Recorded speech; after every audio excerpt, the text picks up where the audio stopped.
sahabat Abdullah ibnu Abbas radhiyallahu anhuma dan sahabat Abdullah ibnu Umar radhiyallahu anhuma melarang berpuasa Rajab 1 bulan penuh, melarang. Siapa berkata demikian? Kita tak layak komen. Dr. Daniel tak layak komen. Kita bukan pakar hadis. Kita bukan pengkaji semua hadis. Dan kalau kita tahu hadis pun, kita bukan pakar metodologi hadis. Kita bukan pakar nak tahu taraf hadis ni macam mana. Kita bukan pakar. Tapi ulama pakar sudah mengkaji. Itu fungsi ulama.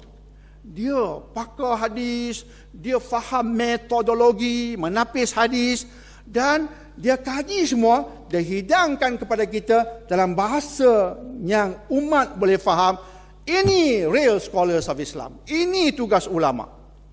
Benda kompleks yang umat tak boleh faham, dia boleh faham.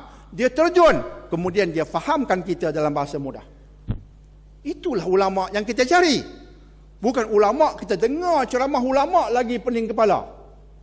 Dengar ceramah ulama balik terus migrain. Lakum dinukum waliyadin, tak mau dengar kamu. Kita nak dengar ulama yang mengkaji, kemudian dihidangkan dalam bahasa mudah yang orang awam seperti kita boleh faham. Maka antara ulama, Allah rahmati beliau, antara ulama besar itu ialah Imam Ibn Hajar Al-Asqalani. Dia eja AS, sebutannya Ain. Al-As. Ain. Imam Ibn Hajar Al-Asqalani. Tu bagi panjang sikit. Imam Ibn Hajar Al-Asqalani. Itu imam yang mensyarah Sahih Bukhari. Ini imam hadis yang besar. Imam yang mensyarah Sahih Bukhari. Ini imam dia. Imam besar. Dan Imam Ibn Hajar ni pengkritik hadis.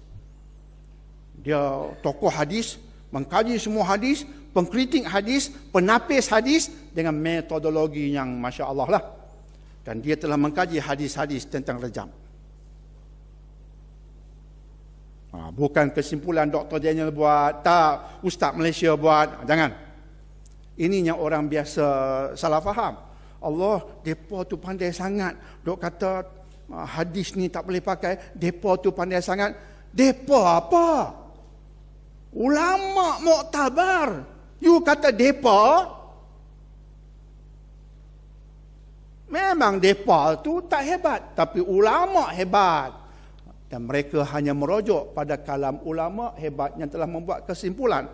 Imam Ibn Hajar berkata, tidak wujud sebarang hadis yang sahih yang boleh dijadikan hujah berkaitan kelebihan bulan Rajab. Jadi hadis tentang apa-apa kelebihan bulan Rajab tertolak. Tak ada satu hadis pun yang boleh diterima pakai. Rata-ratanya palsu. Ada tok khatib naik atas member dia kata apa? Bulan Rajab, tuan-tuan, bulan Rajab, bulan Allah. Bulan Sya'ban, bulanku. Bulan Ramadan, bulan umatku. Jadi jemaah, hari Jumaat dengar pun Allah. Allah, doa Allah, Allah. Allah apa? Hadis palsu. Seorang lagi tok khatib bangun. Tuan-tuan, perbezaan Rajab dengan bulan-bulan yang lain seperti perbezaan Quran dengan zikir-zikir yang lain. Allah, makmum kata Allah. Allah apa? Tu pun hadis palsu. Kita duk riuh ada beberapa orang di Malaysia menghina Nabi SAW. Memang kita kena marah dengan puak-puak ni. Yang menghina Rasul kan. Memang kita kena marah. Di hati kita wajib marah. Dan di member khutbah saya berkata, polis tolong jangan tidur, saya kata. Memang mereka tak tidur pun. Polis tolong jangan tidur, tolong bertindak ke atas golongan yang biadab ini di Malaysia. Dan Alhamdulillah semalam kita dengar, orang pertama telah dihukum, dipenjarakan 10 tahun dengan denda sebagainya. Ada lagi beberapa orang menanti hukuman. Seorang dah kena hukuman 10 tahun. Hukum! Saya kata di atas member, polis jangan tidur. Hukum mereka, bertindak. Sebab kita orang biasa tak boleh bertindak. Kena ikut saluran undang-undang. You di penjuru undang-undang bertindak. Saya pun lantanglah di atas member. Jadi memang kita benci, kita marah. Tapi saya kata, jangan lupa pula satu golongan yang hina Nabi. Siapa dia? Tok Khatib, penceramah agama, kita orang Islam yang pakai serban jubah, hina macam mana? Kita edar hadis palsu. Itu hina Nabi. Nabi tak kata, kita kata Nabi kata. Termasuk hadis tentang keistimewaan bulan Rajab. Nabi tak kata. Kita bohong. Sebab kita edar hadis bohong. Hadis bohong ialah hadis palsu. Tak belajar, tak berguru. Ibnu Hajar rahimahullah ta'ala berkata, tak ada hadis tentang keistimewaan bulan Rajab, tak ada. Tak ada hadis menceritakan bulan Rajab ada puasa khas. Bohong, palsu. Sembahyang tahajud khas, bohong, palsu. Solat khas, yang popular solat raghaib, iaitu bulan Rajab Jumaat pertama. Kononnya ada hadis, masuk Rajab Jumaat pertama, lepas maghrib, sembahyang sunat 20 rakaat, baca surah sekian-sekian, disebut sebagai solat sunat raghaib. Ada sebahagian duk pulut. Hadis palsu juga. Ulama seperti Ibnu Hajar berkata tak ada amalan khusus Rajab, palsu. Tak ada dalil. Tak ada nas.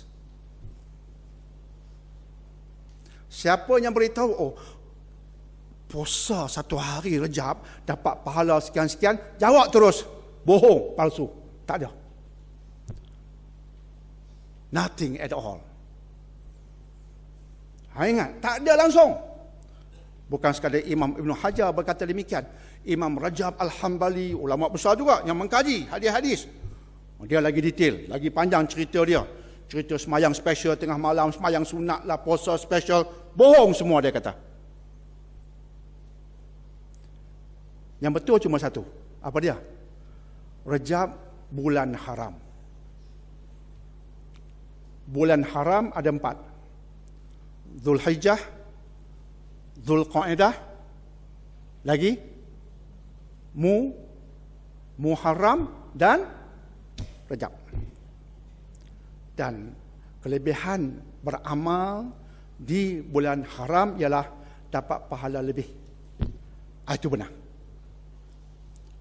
Jadi bulan ini tak ada amalan khusus, tapi buatlah apa yang kita nak buat. Silakan. Tapi jangan kait, kata Nabi kata buat ni khusus untuk Rajab, tak ada. Tapi apa saja yang kita buat di bulan haram, pahalanya lebih. Itu yang difatwakan oleh sahabat Abdullah ibn Abbas radhiyallahu anhuma dan sahabat Abdullah ibn Umar radhiyallahu anhuma, dinukilkan oleh Imam Ibn Rajab Al-Hambali rahimahullahu ta'ala. Itu sahaja yang sah. Selainnya secara spesifik, palsu. Okey? Jadi jika adik-beradik duk forward cerita selawat khas lah, amalan khas, kata kat dia jangan kait dengan Nabi. Itu dosa besar. Tapi sekadar nak berselawat, selawatlah. Tapi jangan kait selawat malam Rajab ni special, pahala special, bohong. Itu dosa besar. Jangan kait khusus dengan Rajab. Khusus di bulan Rajab ada doa khusus, itu bohong. Tapi bacalah doa apa-apa pun seperti biasa, insya-Allah pahala dia lebih. Sebab kita beramal benda biasa itu kita sambung di bulan haram bernama Rajab.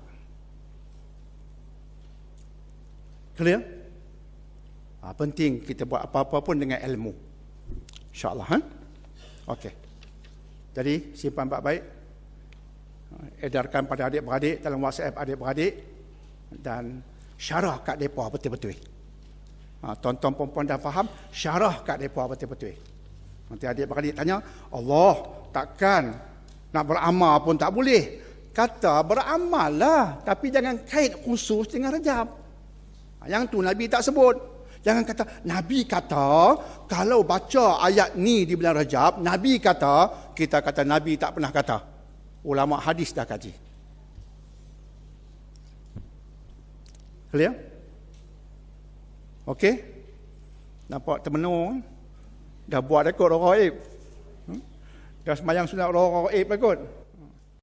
Dituangkan dalam kitab fikih bahwasanya sepakat para a'immah madzhab arba'ah, 4 madhab mengatakan puasa bulan Rajab adalah sunnah.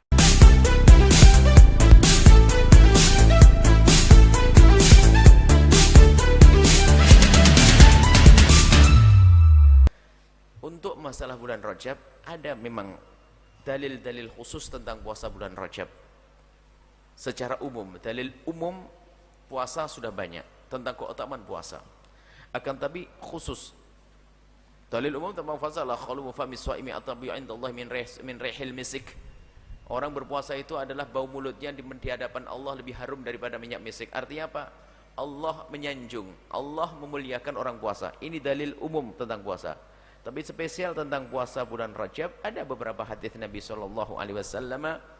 Di antaranya adalah hadis yang diriwayatkan oleh Imam Muslim ya, dari Uthman ibn Hakim al-Ansari. Dia bertanya kepada Sayyidina Sa'ad bin Jubair an shaumi yaumi Rajab. Hadis sahih.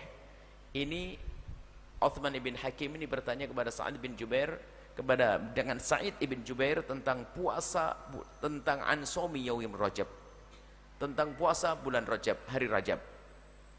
An shaumi Rajab, an puasa bulan Rajab. Kemudian Sayyidina Sa'id ibn Jubair berkata, aku mendengar daripada Sayyidina Abdullah ibn Abbas, beliau berkata karena Rasulullah SAW, bahwasanya Nabi Muhammad SAW itu yasumu, berpuasa ya. Yasumu di bulan Rajab hatta nakulu la yuftir, hatta nakulu la yuftir. Nabi berpuasa di bulan Rajab, saking banyaknya puasa di bulan Rajab sampai kami berkata Nabi tidak berbuka sama sekali di bulan Rajab. Maksudnya tidak pernah dibolong di bulan Rajab, hampir tidak pernah dibolong. Ini menunjukkan bahwa Nabi pernah berpuasa di bulan Rajab sangat banyak, hari-hari bulan Rajab.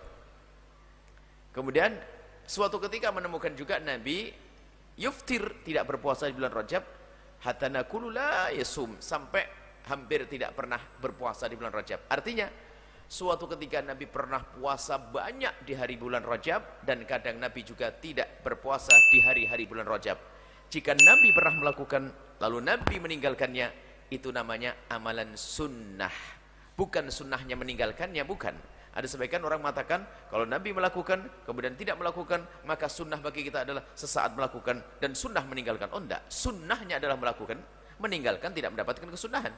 Jadi kalau Nabi pernah melakukan puasa di bulan Rajab, maka itu sunnahnya kita melakukannya. Kalau kita tidak melakukan, tidak mendapatkan kesunahan. Maka secara umum puasa bulan Rajab adalah sunnah. Ini adalah cukup dalil ini saja. Belum lagi nanti riwayat-riwayat yang lainnya, riwayat tentang seorang dari Abi Mujibah al-Bahili, ada seorang laki-laki yang datang kepada Nabi. Lalu Nabi bertanya, kamu siapa? Aku adalah Abu Mujibah al-Bahili yang dulu pernah datang kepadamu ya Rasulullah. Lah kok modelmu begitu? Dulu kamu seger, ganteng begitu. Sekarang kok kamu kurus? Aku puasa setiap hari ya Rasulullah. Lalu Nabi mengatakan, jangan begitu. Diajar oleh Allah, puasalah begini sehari. Saya masih kurang ya Rasulullah. Kemudian Senin Kemis, puasa Daud. Aku masih kurang. Kalau Nabi mengatakan, ini hadis ini, sum minal khurumi watruk.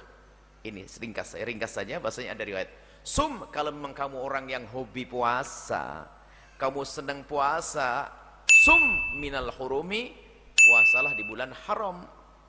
Nah ini Nabi menganjurkan puasa di bulan haram. Apa bulan haram itu? Rajab, Dzulqa'dah, Dzulhijjah, Muharram, Rajab masuk. Kenapa kok menjadi ada yang mengatakan bid'ah? Nggak ada bid'ah puasa bulan Rajab. Sum minal harami watruk. Kalau kamu pengen puasa yang banyak, puasalah di bulan haram. Dan kalaupun tidak pengen, ya nggak apa-apa. Sampai 3 kali Nabi mengucapkan sum minal hurmi watruk, sum minal hurmi watruk 3 kali. Baik, ini adalah riwayat dari Nabi SAW. Kemudian setelah itu kita berpindah kepada apa kata ulama, bukan omongan kami. Bagaimana ulama memahami sabda-sabda Nabi SAW? Dituangkan dalam kitab fikih bahwasanya sepakat para a'immah madzhab arba'ah, 4 madhab mengatakan puasa bulan Rajab adalah sunnah. Baik menurut madhab kita Imam Syafi'i, atau madhab Hanafi, madhab Maliki gurunya Imam Syafi'i, atau madhab Imam Abu Hanifah radhiyallahu ta'ala anhu. Jadi kecuali menurut Imam Ahmad berbeda. Riwayat tidak semuanya pendapat dari kaum Hanabilah. Sebagian daripada kaum Hanabilah atau riwayat dari Imam dan riwayat dari Imam Ahmad menurut madhab Hambali gitu saja. Gampangannya. Dalam madhab Imam Hambali puasa bulan Rajab itu makruh jika ini jikanya. Jika full 1 bulan penuh dan akan hilang kemakruhannya kembali kepada kesunahannya dan akan hilang kemakruhannya jika ada 4 cara agar tidak makruh lagi itu puasa di bulan Rajab menurut madhab Hambali. Kalau anda tidak pengen menengok madhab Hambali sudah beres, sunnah selesai sunnah. Menurut madhab Hambali akan menjadi tidak makruh lagi jika dibolong 1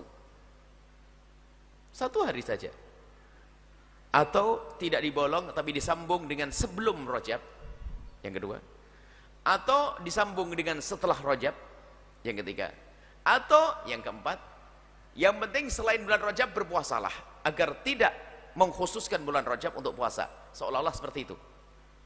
Intinya bahwasanya menurut madhab Hambali sendiri yang mengatakan makruh itu akan menjadi tidak makruh dengan cara 4 tersebut, dibolong atau disambung dengan setelahnya 1 hari atau disambung dengan sebelumnya sehari atau berpuasa di selain bulan Rajab biarpun hanya sehari. Kalau sudah hilang makruh sunnah. Artinya pada akhirnya madhab Imam Ahmad bin Hambal pun madhab Hambali pun sama dengan madhab Syafi'i.